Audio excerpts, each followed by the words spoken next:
teknologi informasi. Audit teknologi informasi adalah bentuk pengawasan dan pengendalian dari infrastruktur teknologi informasi secara menyeluruh. Audit teknologi informasi ini dapat berjalan bersama-sama dengan audit finansial dan audit internal, atau dengan kegiatan pengawasan dan evaluasi lain yang sejenis. Tujuan audit teknologi informasi. Secara umum, ada 5 tujuan teknologi informasi. Yang pertama, memberikan rekomendasi terhadap temuan yang muncul pada proses audit. Namanya juga audit. Tindakan ini melakukan pemeriksaan atas hasil pembukuan perusahaan. Bisa saja ada temuan yang sebelumnya tidak disadari. Audit teknologi informasi merekomendasikan temuan ini untuk segera ditindaklanjuti. Yang kedua, rekomendasi mengenai tindakan yang dikerjakan. Selain temuan, ada pula rekomendasi tentang tindakan yang bisa ditempuh. Hal ini bisa menghemat waktu, sebab ditindaklanjuti yang diambil bisa segera dilakukan tanpa harus memikirkan ulang apa cara penanganannya. Yang ketiga, mengawasi pelaksanaan rekomendasi. Selain memberikan rekomendasi, audit teknologi informasi bisa berlaku juga sebagai pengawas. Hal ini untuk memastikan bahwa tindakan yang diambil bisa berjalan secara presisi dan tidak menimbulkan masalah baru. Yang keempat, memberikan jaminan kepada manajemen tentang kondisi yang ada pada organisasi. Audit yang baik akan memberikan presiden yang baik pula terhadap perusahaan. Hal ini juga bisa memberikan gambaran umum kepada manajemen tentang kondisi organisasi. Yang kelima, melakukan penilaian. Setelah melakukan serangkaian proses audit, akan diketahui kinerja yang telah dilakukan oleh perusahaan. Proses ini juga bisa menunjukkan penilaian sehingga bisa terlihat tingkat efektivitas dan efisiensi yang dijalankan oleh tiap bagian.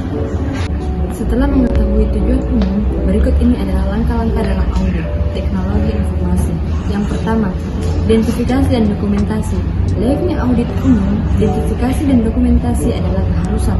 Hal ini bisa dilakukan dengan menjalankan survei maupun observasi ke lapangan sehingga audit bisa lebih objektif. Lalu yang kedua, tes substantif.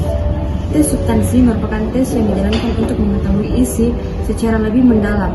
Dalam tes ini, ada 2 tipe yang bisa dijalankan. Yang pertama, signifikan alias ditelusur secara lebih mendalam atau terbatas. Lalu yang ketiga, evaluasi. Setelah melakukan tes substantif, audit teknologi informasi bisa menjalankan evaluasi berdasarkan hasil temuan. Di tahap ini, kembali dicek apakah kinerja perusahaan efektif atau tidak. Kalau efektif berarti memenuhi syarat untuk dilanjutkan ke tahap selanjutnya. Namun, kalau tidak efektif, lakukan lagi tes substantif. Lalu, yang terakhir adalah penilaian mutu atau kesimpulan. Di langkah terakhir ini akan terlihat apakah mutunya terjamin atau tidak. Jelas, audit teknologi informasi bukanlah tindakan yang bisa dilakukan secara asal dan instan.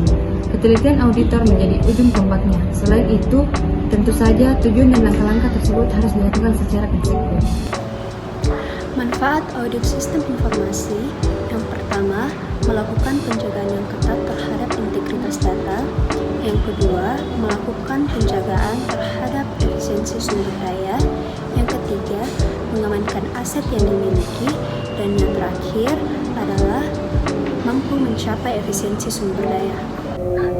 Faktor-faktor yang mendorong pentingnya kontrol dan audit sistem informasi diantaranya yang pertama, untuk mendeteksi agar komputer tidak dikelola secara kurang terarah. Yang kedua, untuk mendeteksi risiko kehilangan data. Yang ketiga, untuk mendeteksi risiko pengambilan keputusan yang salah akibat informasi hasil proses sistem komputerisasi salah atau lambat atau tidak lengkap. Yang keempat, untuk menjaga aset perusahaan karena nilai hardware, software, dan personil yang lakunya tinggi. Yang kelima, untuk mendeteksi risiko error komputer.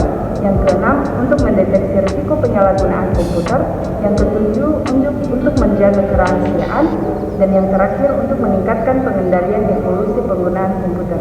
Nah, kesimpulan yang dapat kita ambil dari materi yang di atas adalah peran kontrol dan audit teknologi informasi menjadi semakin krusial dari hari ke hari.